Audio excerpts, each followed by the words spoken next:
Aaron from Dream Autos here. So I had a customer that just come over here from another shop. I won't mention their name, but you can see it in the background, saying that they needed an inspection and they just got brakes done.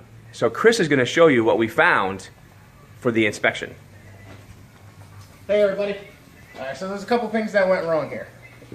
It kind of takes it back to basics, and I've mentioned this in some of the other videos before, where it's important to take the time. Sometimes speed is not always the key, it is the accuracy that leads to longevity and happy customers. So if you come down in here, Aaron's going to show you, this is exactly how the pad was sitting within the caliper. They just removed it, they pushed the piston back in, they situated this, and this was literally only leading on the top half of the rotor to make contact. And you can see the marking there in which it was making contact, right? This is the same on both sides.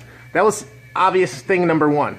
Number two was we couldn't even get the wheel to move when it first came in, and the temperature of each rotor on this side and that side was at about 140 degrees, where the front, where it does 80% of your braking, was only at about 80.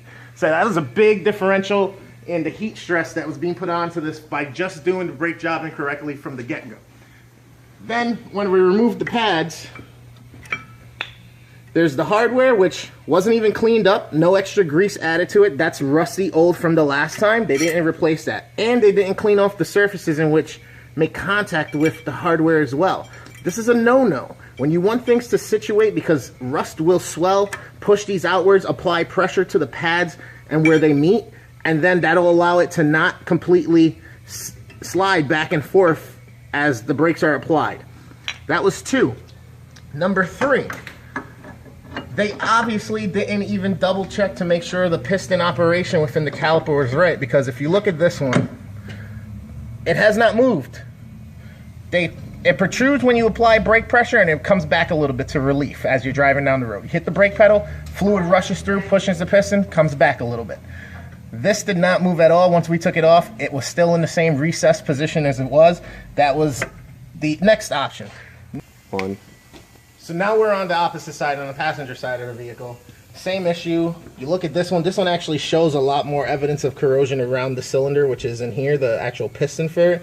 So you can see the swelling between the boot on the inside or whatnot. So inside this bore, it's just rough riding, and it's not actually sliding the way it should. So that's why it's seizing part way. This one came out just a little bit more than the other side did, but still not as much as it should have for application. Same side, like I said. You can see the contact only on the top portion, so this side was actually crooked in there as well, on the application. Then we go to pull off the rotor because we had some other grinding noise. We found a piece of hardware was riding on the inside of the rotor and left a ridge all the way around. Of this brand new rotor. Brand new. And we found e-brake spring, which is part of the hardware which holds the shoes on and actuates it when you pull the lever or hit your pedal for the e-brake, laying in there. And the retaining clip just fell out to one of the ones that's supposed to hold the shoe on. These are supposed to be maintained till you actuate them, and then they press outward on the inside bore of the rotor. So besides greasing, what else should they have done? Cleaned off and dusted all of this, used brake clean, get all of this off, and all of this, like, it's not going to look brand new because it is old stuff that's being reused, but to get rid of all of this debris, all this extra stuff that could create more road noise or extra things, and then double check everything to look at the condition of it, especially since sometimes forcibly breaking corrosion and rust off from something that's been there for so long can have adverse effects on older components like this one. They should have at least advised the customer on, hey, we're in there now, we got to take care of this. That's the only way it's going to go back together right. It's kind of like going in for surgery and they find something else. They don't wake you up from the surgery to let you know, hey, we got to take care of this. They do it right then and there because they have an oath to you to make sure they do whatever they do for you to keep you alive. So that's what we typically try to do here at Dream Autos for you. So after that, the only other thing that's going to be kind of an annoyance to the customer is the rust on the backing plate. It's separating from there. It'll be a costly repair for something that basically is a dust shield to help keep contaminants out of certain areas, road debris, rocks. But at the same time, for the age of the vehicle and the peace of mind for the customer, we advise them, we let him know, hey, this is going to be something that could come up. It could not. We're going to try to place it back as best we can and massage it to make sure. Oh, before I forget, you can actually see where they didn't take the time to make sure that it wasn't fully contacting the inside of the rotor and it was rubbing on another piece of the backing plate there and behind the shoe on this side. All that silver that's different than the actual rust is where it was rubbing and making more noise for the customer.